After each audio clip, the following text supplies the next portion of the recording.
yeah, top and tail it later. Yeah, that's fine. Yeah.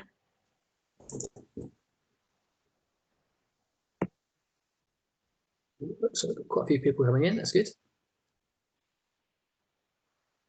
Yeah, it was nice to have Ellie contribute to our last session. Oh, she's very cute. How old is she? 4, just gone 4.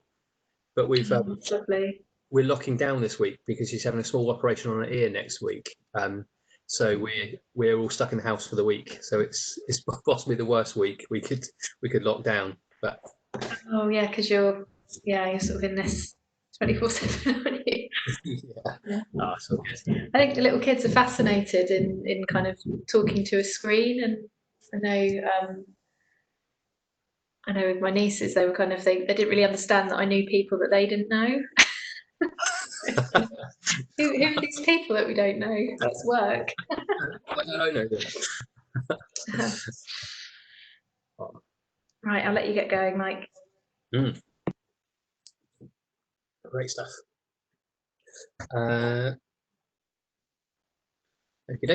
Okay. We're just about 4 o'clock, and so we'll get going.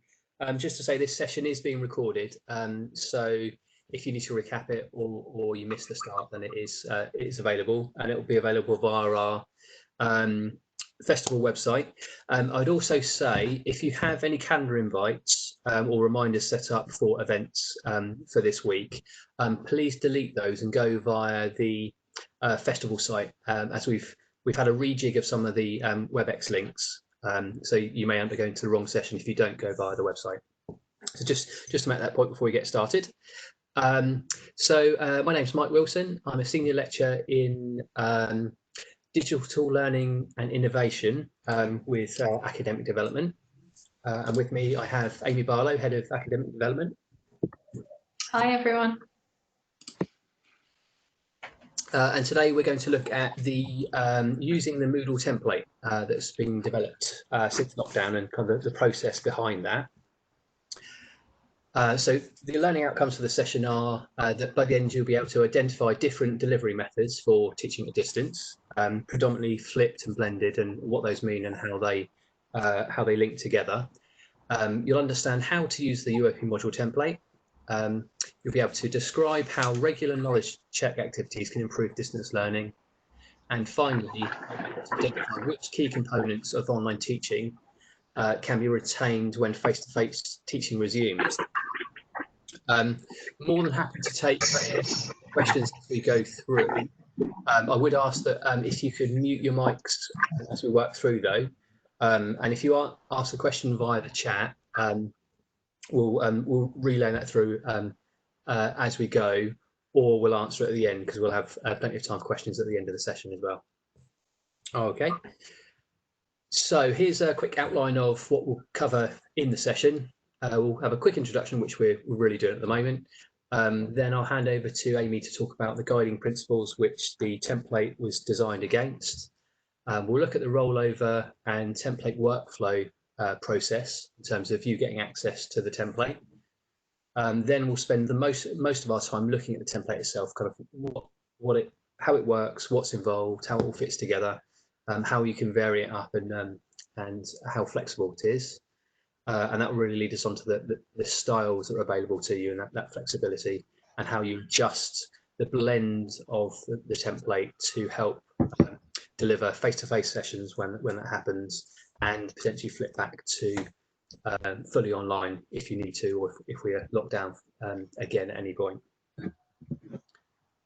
Okay, before we get started though, we're going to do a quick activity which is available from this link here. I'm just going to put that link in the chat. Okay,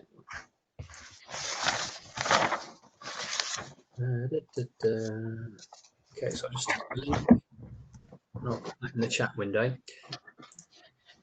to everyone. So we're using a package called Padlet, an online platform called Padlet, to do this activity. And it's really for me to kind of gauge what you need most help with. So in the bottom right hand corner of the link I've just put in the chat, you'll find a pink circle with a plus in it, and let you add a post. So could you tell me, in terms of teaching online, what do you need most help with? And I'll try to cover those points in the session and try and kind of point towards those points. Just while I adjust the typo.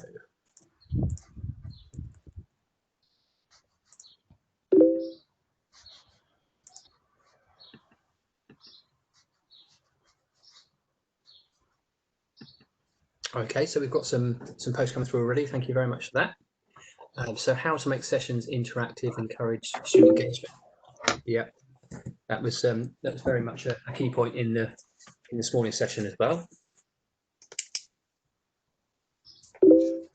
Okay, transforming old school lecture slides to flipped learning. That's a good one.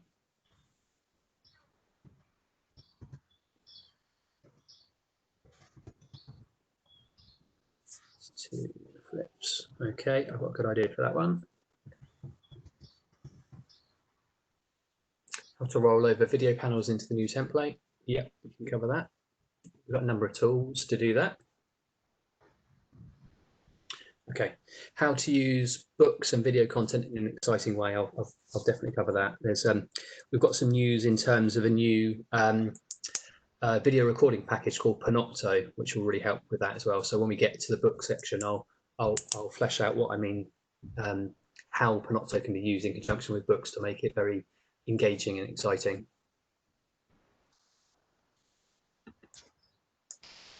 Move some of these over. So if I'm moving one you're working on, I'll put them into the center a bit, so they're not overlapping. Okay. Light touch asynchronous discussion activities. That's a very good one. Asynchronous. I mean, we're actually using a light touch asynchronous discussion activity right now. And it's worth saying that very soon we'll have a site license for Padlet. It's very good as an icebreaker and for summarizing topics. So as you see, it's very light touch. It's very easy for people to get in and post a comment that everyone can see. So not being the only answer to that question, but it is an answer to the what activities can we use which are light touch and asynchronous. This can be delivered as synchronous as we're doing at the moment, but also asynchronous, as in leaving the link available for students to feedback at any point. My colleague Andy mentioned in the previous session that he just has a link to a Padlet board at the top of his Moodle site, which says any feedback. Basically, at any point, students can drop in and leave a comment at the course, and just helps him improve his Moodle course. There we go. Okay. How to know when to stop. There are a lot of new options, but how to choose a few good horses to stay sane. Yeah, that's a very fair point. Okay, great stuff. There's loads of things I can feedback on as we go through, and I'll say I've made notes on those, and I'll pay particular interest, attention, sorry, to bits as we go through. So thank you very much for contributing to that. Feel free to add more if you want to as well. So right. Let's get back to our slides. So we've got some idea of what to concentrate on. I'll just hand over now to Amy, who will talk about the principles of blended learning that we developed to support this. That's great, thanks Mike. Just a quick note for some of you who have just joined to mute your microphone, because it will naturally go to the video which is producing any noise. So I can see a couple of you just need to mute if that's okay. It will help us with the quality. Okay, so these are our principles of blended learning, and they're guiding kind of overarching principles. This is nothing that we're not already doing, but we felt it was important in this new situation we find ourselves in to help to prioritise certain elements. So we've got these principles to help us to kind of communicate what we'd like you to prioritise, and the template is made to assist all of this. So we have the top principle there, which is pedagogy led, and that basically means that we're not expecting everybody to learn a million different tools, and I think it can feel quite overwhelming sometimes that you feel like you need to learn everything, and then when you've learned it, you'll be able to choose what's best for you. We're actually saying start with how you teach and what you do and what you would do normally, and we can help you to translate that into the online equivalent, and also to think about how that will kind of be different as we go forward. We've made huge leaps in accessibility because of this increase in digital technology. One being that we are now able to create videos with captioning, which is fantastic. So our second principle there is about inclusive study, which includes accessibility. It also includes making sure that a diverse group of students are catered for. And our third principle is really about talking to students, something which you will do and have been doing, but we want you to talk to them about how they learn online and what works for them and what doesn't work, and to adapt accordingly. So this is just kind of flagging up that probably weekly you'd want to be talking to your students about how they're finding the structure and if there's anything that they need help with, what's working. And as I said, this is something that we have been doing. We've been doing very well as an institution, and we just want to continue to be aspirational with what we want to deliver. So we've got these 4 principles, which are by no means an exhaustive list, but if you were going to focus your attention in any areas, these would be the areas that that we would like sort of front and centre as we go through.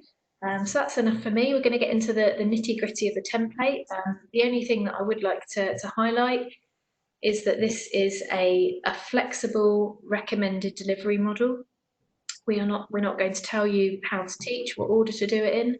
What we're trying to do with the template is to make sure that when the students go into their multiple modules, and in some cases modules that are fully online in teaching block 1, they see something that's similar, that's recognisable, and they're able to kind of follow it through.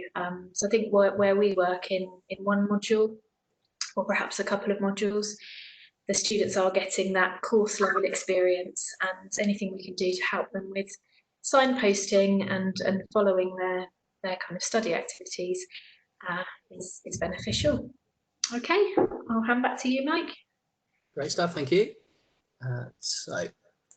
Okay then. I'm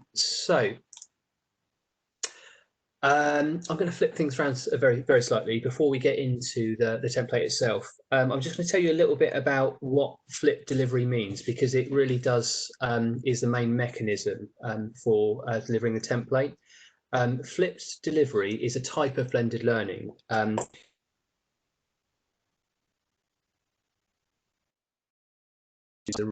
In this instance, recorded lectures. These are up front, so the students work on those in their own time, and then they come together for the collaborative elements of the module every week. So it really optimises how students spend their time. Students don't need to be sat together all at the same time, absorbing all the lecture materials. They can do that in their own time whenever they want to. The real key part is getting students together to collaborate, and that's really where you get the most engagement and the most kind of interaction from students. So that's really what flipped delivery means. It's kind of just flipping when and how you deliver materials.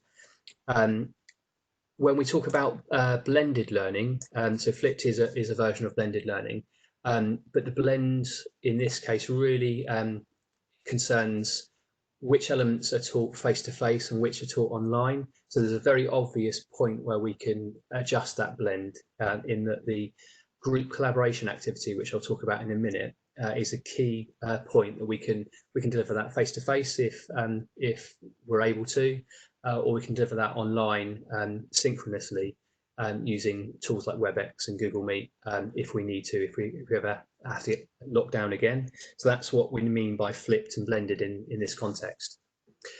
So I'm now going to link to one of the support sites which we'll cover in this session, and this is hopefully you've had a chance to see this already, but this is the preparing for teaching in a blended learning context site that we put together to support the principles, the template, and some other well-being and inclusivity points that we'd like to communicate to you. So I'd really recommend you spend some time and have a look at the site. It's got some really good resources on there, and also a glossary. So if anything I say doesn't really make sense to you and you want to look it up, please go and have a look at the glossary of terminology, and it really will unpack that a bit. So what we're seeing on this page is the workflow for the template and your Moodle modules. Every summer we roll over your Moodle modules, so we back up last year's module onto our archive site, and we make your module available for edits for the coming academic year. It's really important that you contact your local online course developer to get access to the rollover process. And once that's finished, the UOP module template tool will be applied to your module. And this is a page which we'll go into in a second, which will allow you to choose the template which best fits your module. Once that's applied at stage 3, you can then move on to adapting and developing your module content to suit online delivery. Okay, so now I will take you to Moodle and show you that in practice. The practice I've just talked about. And there I am. Do bear with me just a second. Template demo, there we are. Okay, so my module has been rolled over and I've been dropped to the front page of my module. So at the moment, it gives me the guidance to talk to my online course developer. That can't be stressed enough.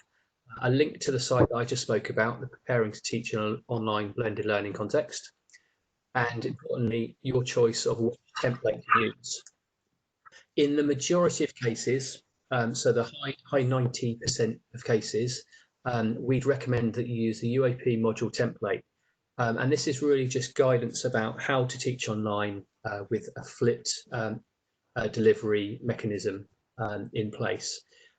Because the feedback we had from staff was that that was really key. They wanted one firm message about what they should be doing to teach effectively online for teaching block 1.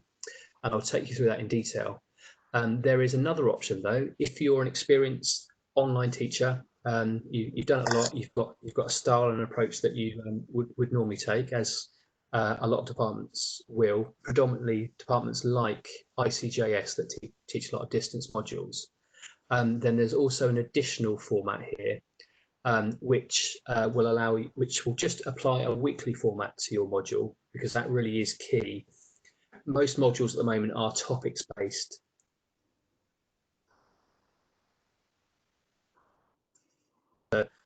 Work students through the and telegraph as those activities. So switching those to a weekly format really helps you to provide that signposting easily without students having to search around in topics for particular activities. So in the majority of cases, please use the module template. I'm going to press the preview link here because that will show me what the template will look like once I've finished adding content. So we've got 3 weeks of content here done in various ways, just to show you how it could be structured using different activities and approaches. And I'm conscious that one of the pieces of feedback was that you don't want to have too many variables, too many different activities. So if that's the case, then just pick the first one. The first one is we do have different ways of doing the same thing. It is, if you really want to get engagement, as another one of the pieces of feedback asked for, if you want students to be engaged, you will notice after about 3 or 4 weeks of doing the same thing, engagement will drop off. So it's important to use a variation of activities and mix it up a bit. But that can come in line with your own confidence. As you kind of gain confidence with doing it after a few weeks, then experiment and maybe try doing things in a different way. So this module will walk you through a few different ways of doing the same thing. So spend some time. I will come back to this this module in a minute, but I first want to show you what the template will look like once it's applied. So once I'm happy with that preview, I'll press the Use Template button. And my module will then have 16 weeks added to the top, which represent the weeks within teaching block 1. So once that's finished, if I look at the site section here up at the top, it's the best way to illustrate that. So I have all my teaching weeks, and I have consolidation week and the Christmas break in there. And finally, assessment and support material sections, which I'll come back to. But you'll also see that your existing materials are already still there. they're just hidden from students. So this means you can drag your activities to the corresponding week, because you probably are working from a topics layout, and there you can just move them to the appropriate week and refactor them as you need. Each of the sections is split up in the same way. So if we look at the first week, I have the titles and the supporting text, which tells you what you should include in those sections, and we'll go into this in detail. But it's important to kind of have a look at this kind of guidance first. So it's broken down into a weekly introduction of tasks, a group collaboration activity, and further reading extension activity. So that will exist in all of the sections down your modules. Second one open, they look the same.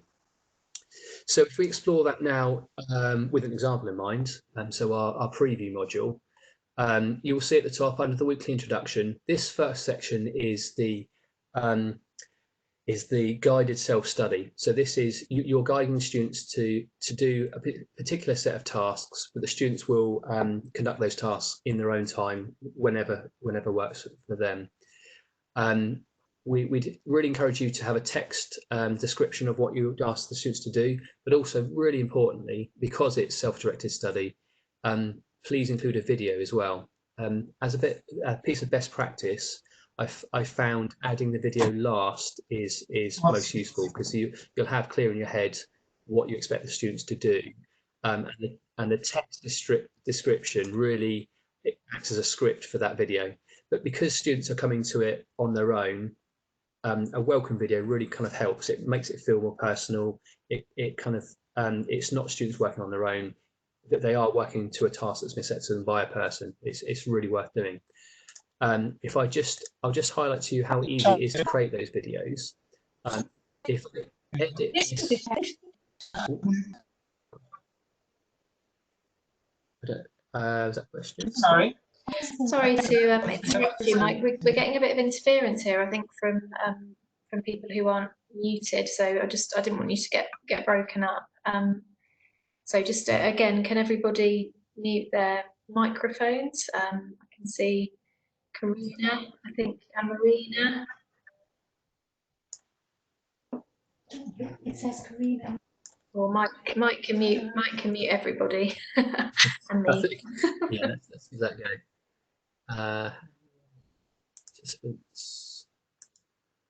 Okay, I think if I stop sharing, I can do that really quickly.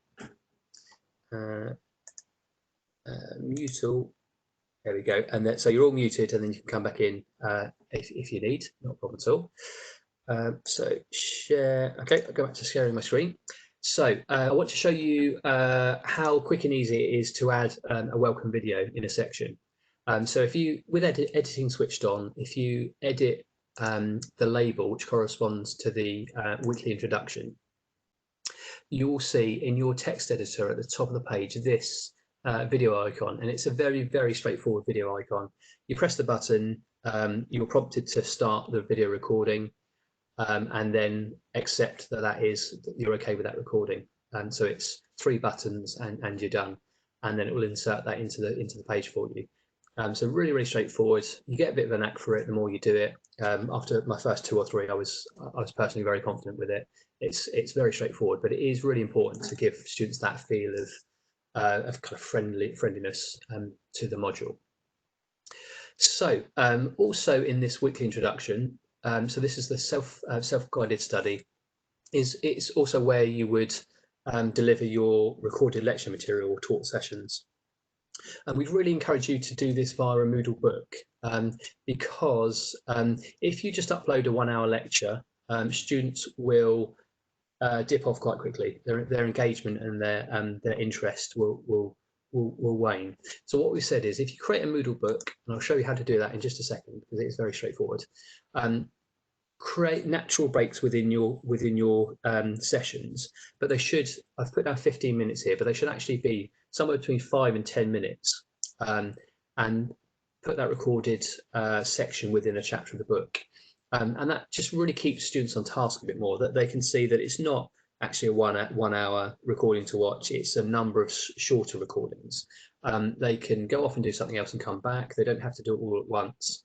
And it'll also mean that you can build activities in between if you want to clarify a point or direct them to a useful website which helps illustrate the point. So breaking that content down into manageable chunks is really important. As I say, I'll just show you how to create a book, because we have some feedback from people that are concerned that's overly technical. It really isn't. If I press the Add Activity or Resource button, I can then choose Book from the bottom of the page. So I'll create my book like that. I'll give it a name. So it really needs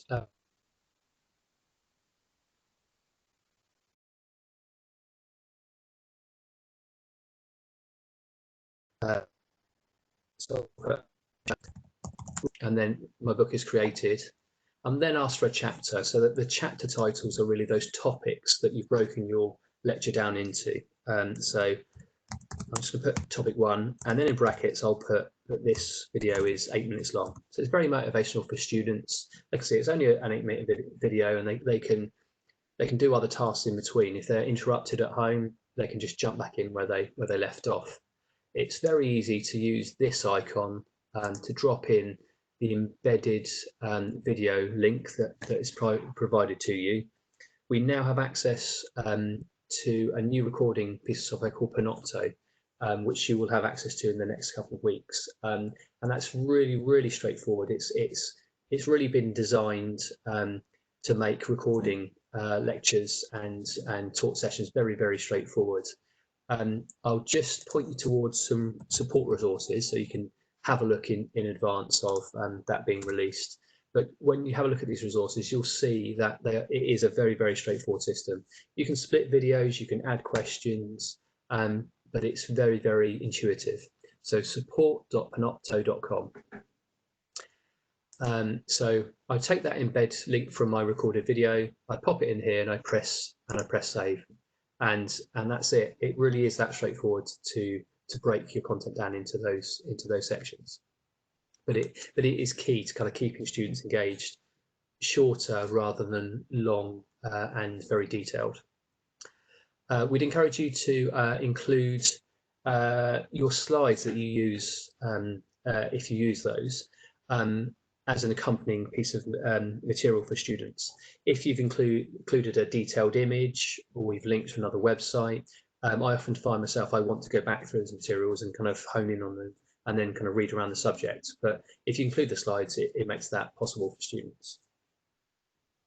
We'd also encourage you to include core reading in this section, so link to the TALIS reading list or a particular book within it, as part of that initial kind of self-study. And importantly, to make sure students have done the self-study, and really to gauge how well they've understood the terms and concepts you've communicated, we'd really encourage you to include a knowledge check activity.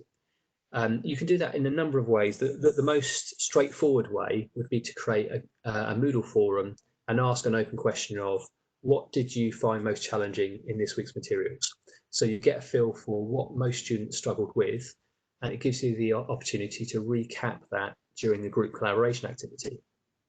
There's a number of ways of doing knowledge check activities. We have a number of sessions this week going into that in detail, so I won't labour the point.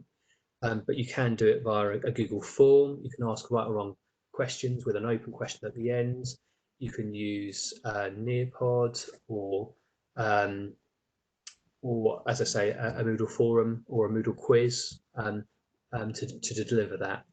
So please have a look at the programme and come to the session on knowledge checks if you want to explore that in more detail. But it really is key to establishing whether students have understood and gained the knowledge you wanted them to in this first section, so that when you come together, you can recap that if necessary.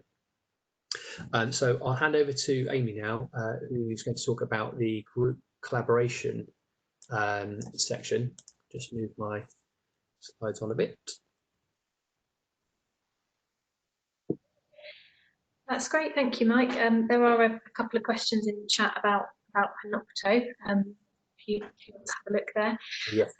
Okay, so our group collaboration activity.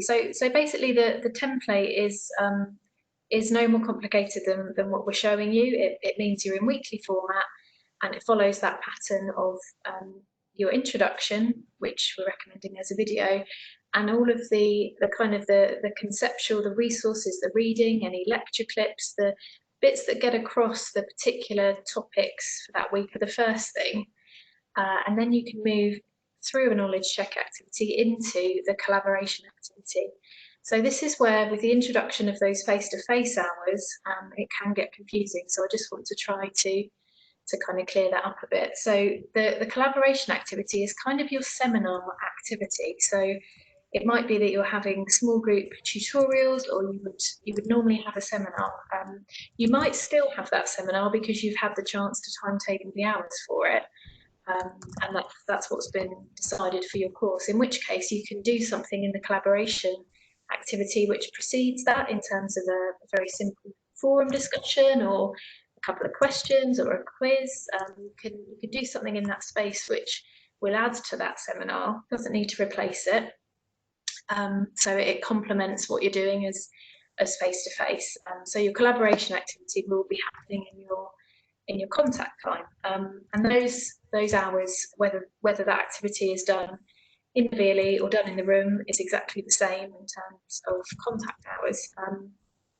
However, if we do find that we either don't have contact hours for a module because your course may have decided to allocate them separately, or we are back in a lockdown situation where the face-to-face element is removed, that is where that collaboration space comes to life, because that is the bit where you do the interaction, the discussion, the group work, anything that is that active kind of learning, discussing all of the information that's been given in that week in that first kind of topic block.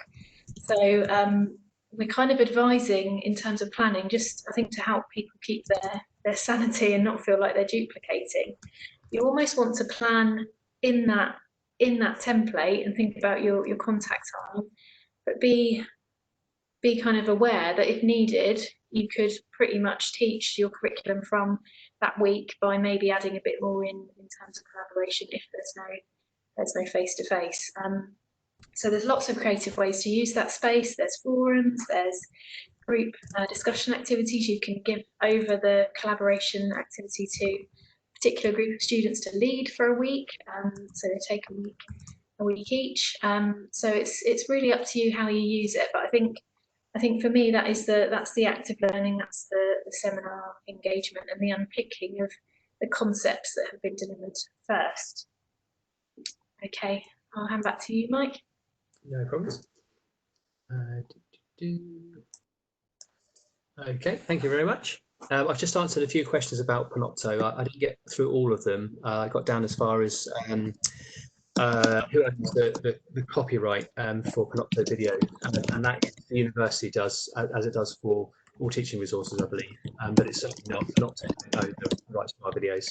It's very much ours, even though they are hosted in the cloud as the editing tools are.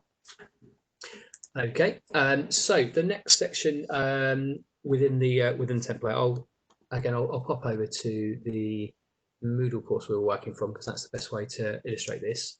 The final section in any given week is for further reading extension activities, and that's for links, resources that push students past the taught materials and really encourage students to become independent learners. You want to encourage students to kind of get a deeper understanding of the materials by looking for themselves and looking past the materials. So any of those links, I would say would appear down here, but it's possibly the most straightforward section. I would just also say that for the group collaboration activity, we'd see that the group collaboration activity is really where students see other faces, hear other voices. It's very much synchronous, whether that's face-to-face or online. So if it's online, please post a link to the synchronous activities, so the WebEx discussion, for instance, or Google Meet, but also please provide a recording of that session so that students that can't attend or want to recap a certain point, that they can have access to that as a recording. Okay. One other section to mention is so I'll go back to the template, is the assessments and support materials section. So that's after all the teaching weeks, but it's a space for you to provide the actual assessments themselves, which are bubbled to the baseline assessment tab at the top of the course, which I'll show you in a second. It's a good space for ECF documentation, or good examples of assignments that have been submitted in the past, rubrics, and things that really kind of support the students through the assessment process.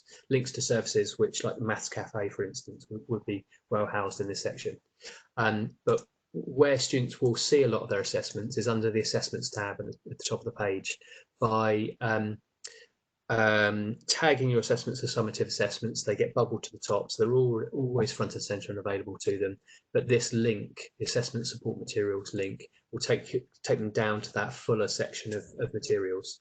So if you talk to your online course developer, they can walk through that process. It's very, very straightforward. But that's the last part really of the template.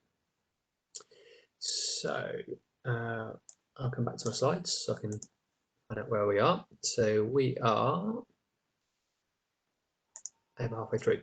Okay, so we offer two template formats. One that's very signposted, and it is really designed to kind of for people who haven't taught online before, to kind of give you those real kind of key mechanisms for delivering content. And another one which is more which has very little guidance in it, because you feel very confident in that zone already. But what you'll find is, if you go into the text editor throughout Moodle, so on the main course page or within an activity such as a book or a quiz, you'll find an ink drop icon, and that gives you access to styled headers, which you can use on the main module level page. So those three headers, introduction, group collaboration activity, and further reading, are available there. You can adapt those if the wording doesn't quite fit. So if it's more a tutorial discussion or a seminar, then please feel free to adjust those headings as you see fit. But you also have access to other headings which might be useful: large group, small group activity, core resources, and assessment guidance, along with an agnostic guidance box which is paired up with each of these headings. So you can very much mix and match however you see fit. If it doesn't quite work for you, adjust it so that it does. Those three headers are really kind of a best steer for best practice of if you we were asked for a solid steer of what can I do to teach online effectively from teaching block 1, and that flipped delivery of those three sections is a really good steer in that direction. But please feel free to experiment and adjust. You will also find access in that same drop-down menu to activity level guidance boxes. So if you're including a lot of text within a book or a web page that you create, you probably want to signpost calls to action that you want students to do. So if there's an activity you want them to include the activity box and tell them what the activity is. If you want them to watch a video, use the watch box, or if you want them to reflect on their practice after a session, use the reflect box. So those really just break up and signpost those key things that you want students to do, and we've mainly kind of designed those to be used at activity level, so within books or forums or quizzes, just to highlight what you'd like students to do. And they've gone over quite well with staff so far. I probably should have said this a bit earlier, but I just wanted to pass on how we came to the template in terms of how we researched it. We looked at a number of institutions. We looked at the Open University. They've been teaching online for decades.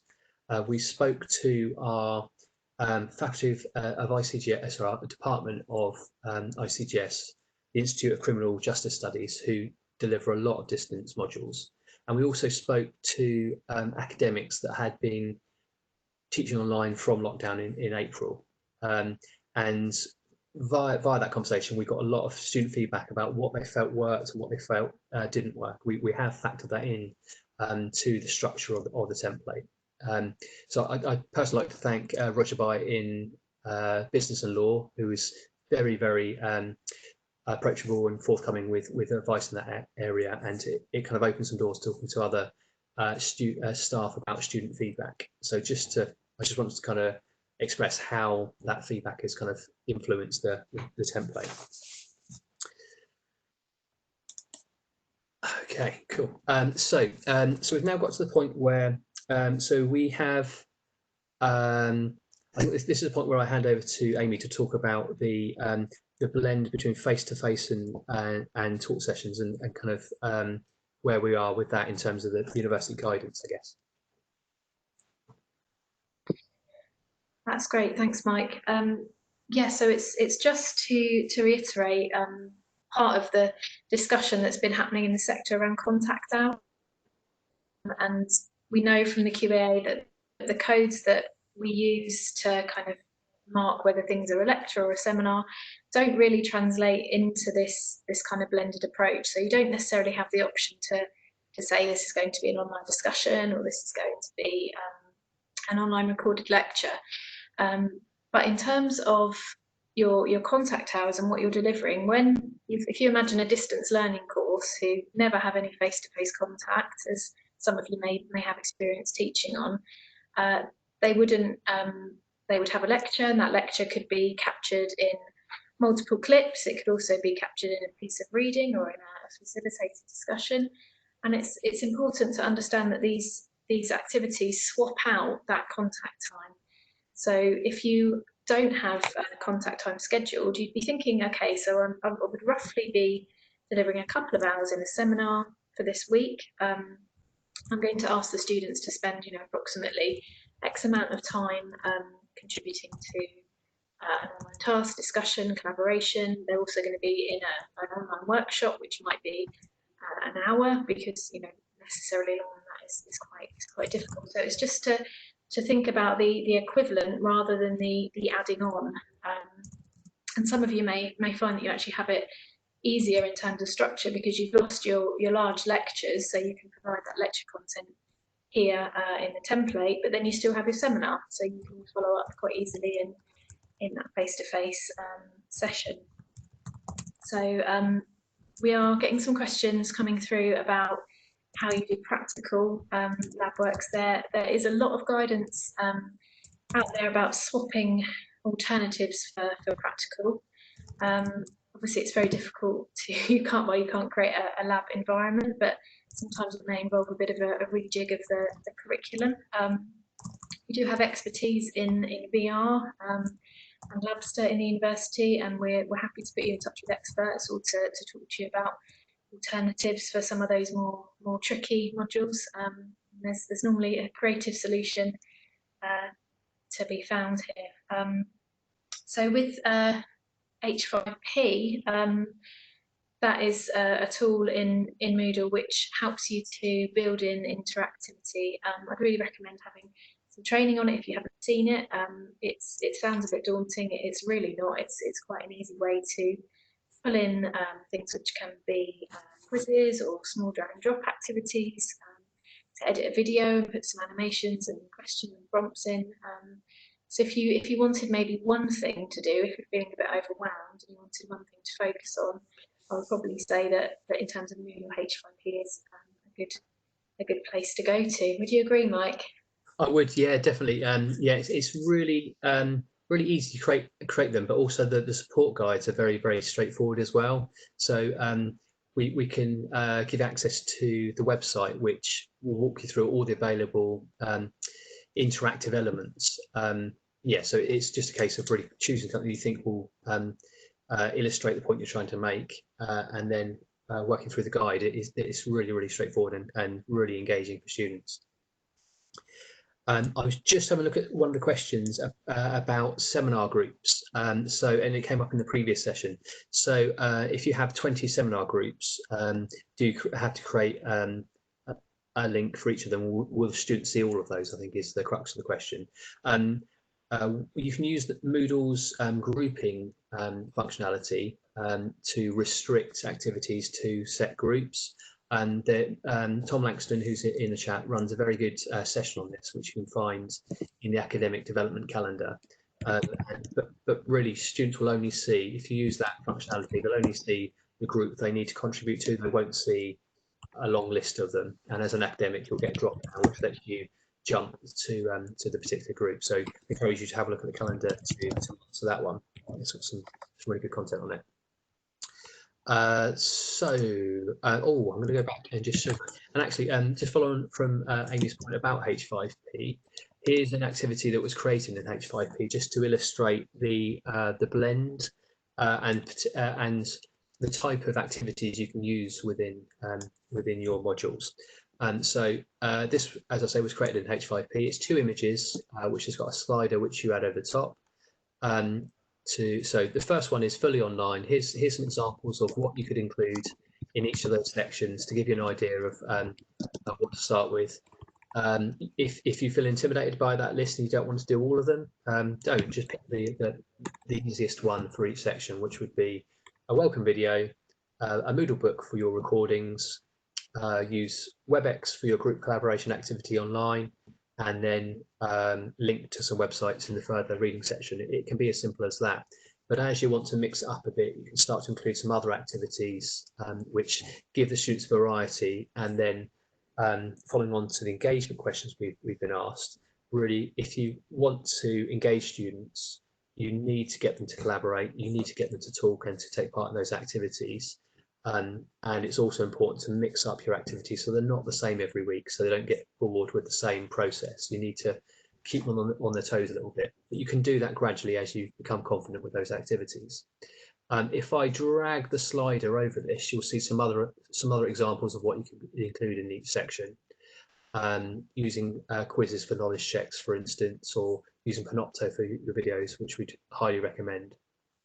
But importantly, if you see this middle section, the group collaboration activity, so fully online, you'd use a technology such as WebEx or Google Meet to deliver that. But when we get to face-to-face, this is the section where you can adjust the blend to help deliver face-to-face sessions. So this section could be delivered in lab space or in one of the studio spaces.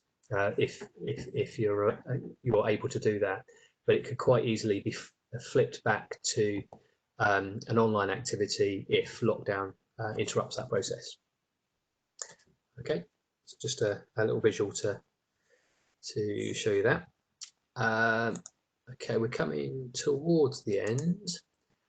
So I just want to, I'll leave those slides up, this slide up, because it links to a number of useful sites. There is the link for the Preparing to Teach in a Blended Learning Context, which is available there. The e-learning tools site has lots of guides for some of the tools that I've mentioned. I mentioned the Moodle book.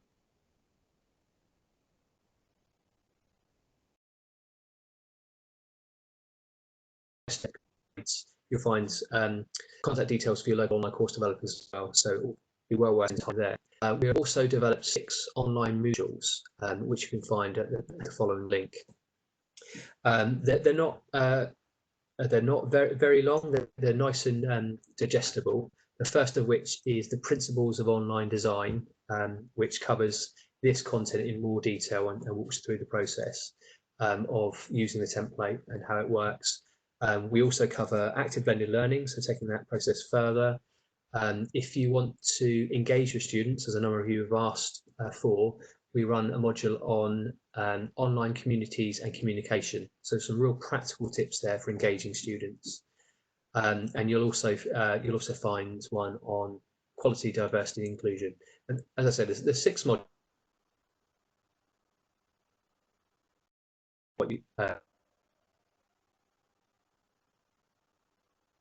If there's on just the module that's available to you, but it explores some of these things in greater detail. I think that's all the content we're going to deliver. So if anyone wants to ask any more questions, we'll fill some of those.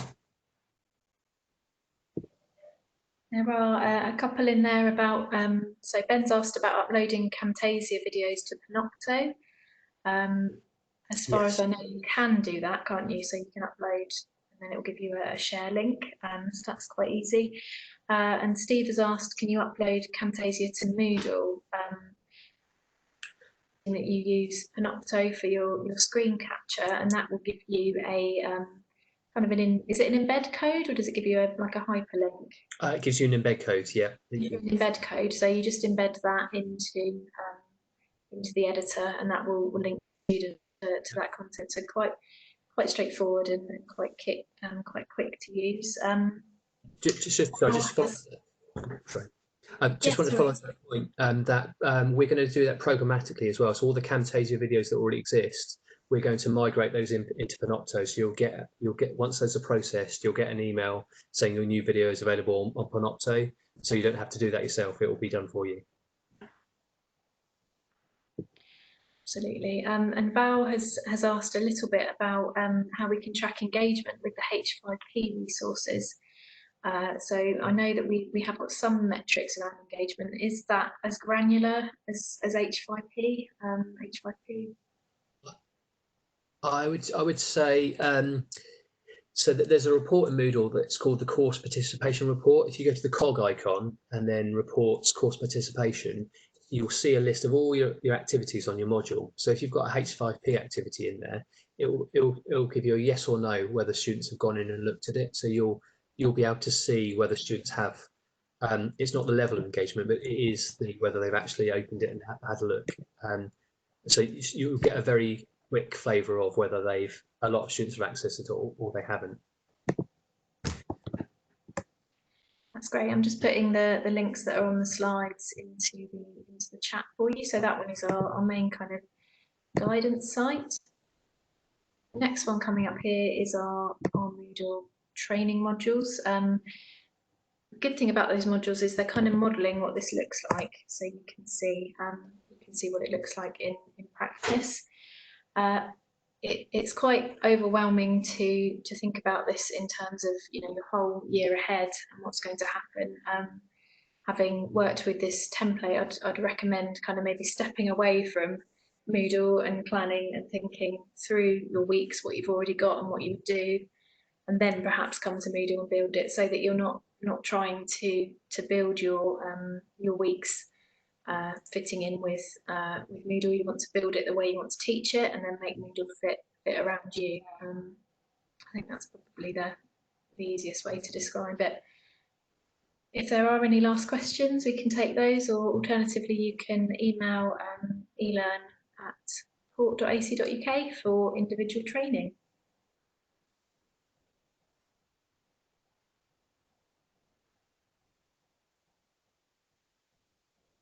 Okay, I think we're about there. If there aren't any questions. You okay, Mike? Yeah, that's great. Yeah, thank you. Thanks for coming along. Thanks, everyone. Thank you for your time today, and we'll see you again soon. Thank you. Thanks.